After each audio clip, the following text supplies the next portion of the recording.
kelompok 1. Di sini kami akan mempresentasikan makalah kepramukaan kami tentang keterampilan 1 mengenai api unggun, teknik menggambar, dan tanda medan dan tanda jejak. Untuk materi yang pertama yaitu pengertian api unggun. Apa sih api unggun itu? Api unggun merupakan salah satu bentuk kegiatan di alam terbuka, khususnya pada malam hari. Nah, pada mulanya api unggun ini dipakai sebagai tempat pertemuan selain sebagai penghangat badan dan menjauhkan dari gangguan binatang buas. Pada kegiatan kepramukaan ini, api unggun dilaksanakan dalam membina kecerdasan seni, kreativitas, kepercayaan diri, dan hiburan dengan suasana yang riang gembira. Selanjutnya, nilai pendidikan dari api unggun ini diantaranya meliputi mempererat persaudaraan, memupuk kerjasama atau gotong royong, menambah rasa keberanian dan kepercayaan diri, membuat suasana kegembiraan dan kebebasan, mengembangkan bakat dan kreativitas, dan memupuk kedisiplinan bagi pelaku dan penonton.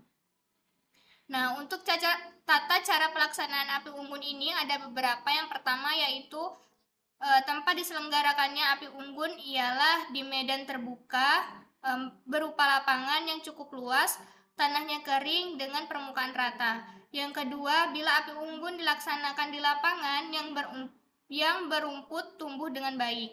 Yang ketiga, sesudah selesai api unggun tidak boleh terlihat bekasnya. Adanya sisa kayu dan abu harus dipindahkan. Tempat harus bersih kembali. Yang keempat, tidak merusak lingkungan. Yang B, ada macam-macam bentuk api unggun. Yang pertama itu bentuk seperti piramida, yang kedua ada bentuk seperti pagoda, dan yang ketiga itu adalah bentuk kursi.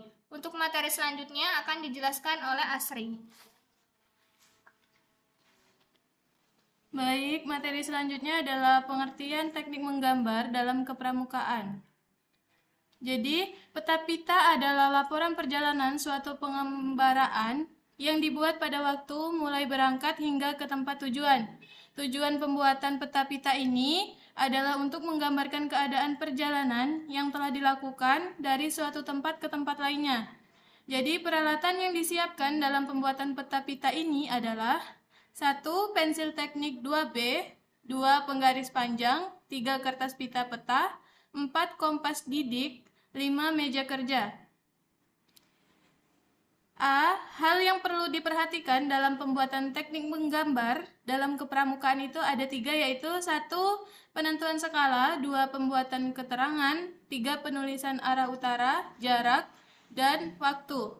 Baik, materi selanjutnya akan dijelaskan oleh Peri. Baiklah, saya di sini akan menjelaskan tanda dalam kepramukaan. Tanda pengenal gerakan pramuka adalah tanda-tanda yang dikenakan pada pakaian seragam pramuka yang dapat menunjukkan diri seorang pramuka dan atau satuan kemampuan, tanggung jawab, daerah asal, wilayah tugas, kecakapannya, dan tanda penghargaan yang dimilikinya. Tanda pengenal gerakan pramuka bertujuan sesuai dengan macam tanda pengenal tersebut, yaitu mendorong seorang pramuka untuk menggunakan haknya dan melaksanakan kewajibannya sesuai dengan tugas dan tanggung jawabnya. A. Jenis tanda pengenal gerakan pramuka secara garis besar meliputi 1. Tanda umum, yaitu tanda yang dipakai secara umum oleh semua anggota gerakan pramuka yang telah dilantik, putra maupun putri, misalnya tanda tutup kepala, setangan leher, dan sebagainya. 2. Tanda satuan, yaitu tanda yang dapat menunjukkan satuan atau kuartir tertentu, tempat seorang pramuka bergabung. Dalam hal ini, dimaksudkan mulai dari satuan terkecil di gugus depan sampai satuan tingkat nasional. 3. Tanda jabatan, yaitu tanda yang menunjukkan jabatan dan tanggung jawab seorang dalam lingkungan gerakan pramuka. 4. Tanda kecakapan, yaitu tanda yang menunjukkan kecakapan, keterampilan, ketangkasan, kemampuan, sikap, dan usaha seorang pramuka dalam bidang tertentu sesuai dengan golongan usianya. Yang selanjutnya yaitu akan dijelaskan oleh Siti. Baiklah, materi selanjutnya adalah fungsi tanda pengenal. Yang pertama itu ada tanda pengenal. Gerakan pramuka berfungsi sebagai alat pengenal seorang pramuka. Satuan, tingkat kecakapan, jabatan, tempat atau wilayah tugasnya. Yang kedua, tanda pengakuan dan pengesahan atas keanggotaan, tingkat kecakapan, serta pemberian tanggung jawab, hak dan kewajiban kepada seorang anggota gerakan pramuka. Ketiga, tanda penghargaan kepada seseorang atas presentasi dan tindakannya, agar yang bersangkutan selalu menjaga dan memelihara nama baik pribadi dan perorganisasinya. 4. Tanda pengenal gerakan pramuka tidak berfungsi sebagai A. Tanda pangkat yang menunjukkan perbedaan martabat seseorang. B. Perhiasan. C. Kelompok tanda pengenal. Berbagai macam tanda pengenal gerakan pramuka dikelompokkan dalam 5 kelompok, yaitu yang pertama tanda umum, kedua tanda satuan, ketiga tanda jabatan, keempat tanda kecakapan, kelima tanda penghargaan, keenam macam-macam tanda umum. Tanda pengenal yang termasuk tanda umum yaitu pertama tanda tutup kepala, kedua setangan leher atau pita leher, ketiga tanda pelantikan, keempat tanda harian, kelima tanda kepramukaan sedunia. Materi selanjutnya adalah macam-macam tanda satuan. Tanda pengenal yang termasuk tanpa tanda satuan yaitu tanda barung, tanda regu, tanda sanggah, dan tanda satuan terkecil lainnya.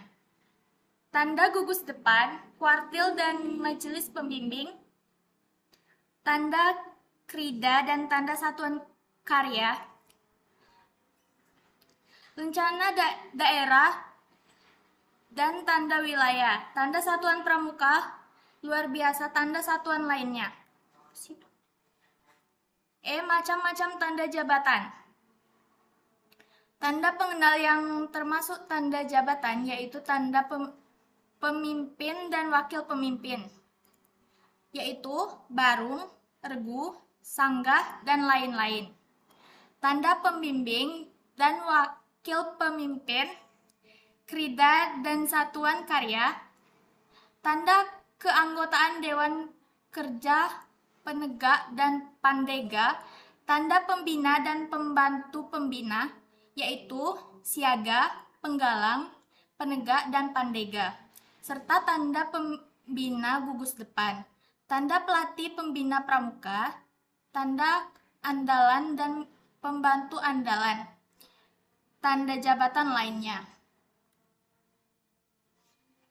Selanjutnya akan dijelaskan oleh Ramita.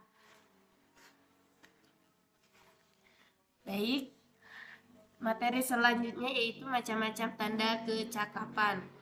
Tanda pengenal yang termasuk tanda kecakapan yaitu tanda kecakapan umum untuk pramuka siaga, yaitu tingkat mula, batu, dan tata. Untuk pramuka penggalang yaitu tingkat ramu, rakit, dan terap. Untuk pramuka penegak itu tingkat bantara dan laksana. Sedangkan pendega yaitu tingkat pandega. Kalau untuk pembina pramuka yaitu tingkat mahir, dasar, dan lanjutan. Tanda kecakapan khusus untuk pramuka siaga yaitu tidak ada tingkatan. Sedangkan untuk pramuka penggalang yaitu tingkat purwa, madya, dan utama. Untuk pramuka penegak yaitu tingkat purwa, madya, dan utama. Sedangkan untuk pramuka pandega itu tingkat purma, madya, dan utama juga. Untuk instruktur yaitu muda dan dewasa. Sedangkan untuk pembina pramuka yaitu tingkat dasar dan tingkat lanjutan. Tanda pramuka Garuda, tanda pramuka siaga untuk pramuka penggalang, pramuka penegak, dan pendega. Poin berikutnya yaitu macam-macam tanda penghargaan. Penghargaan gerakan pramuka untuk peserta didik yaitu tanda penghargaan atau termasuk tanda ikut serta bakti gotong royong, tanda ikut serta kegiatan lainnya.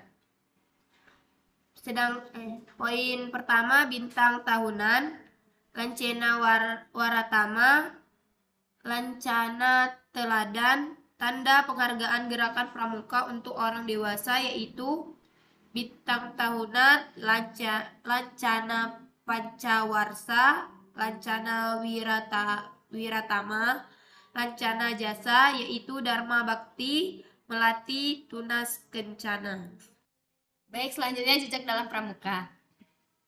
Jejak adalah suatu permainan dan pekerjaan pramuka yang menarik. Dalam mengikuti jejak, akan melatih anak untuk teliti, waspada, dapat mempergunakan indera dengan baik. Usahakan jangan sampai menaruh tanda jejak yang setiap mata dapat melihat dengan mudah, tapi sandi ini benar-benar tidak dapat diketahui bagi yang tidak konsentrasi dan teliti. A. Bentuk-bentuk tanda jejak. Permainan kepramukaan yang satu ini diperlukan tanda tersendiri di jalan yang akan dilalui yaitu dengan 1. Goresan-goresan di atas tanah, 2. Rumput-rumput, 3. Batu dan kerikil, 4. Ranting dan dahan. Untuk memahami jejak dan tanda akan kami bahas di video berikutnya.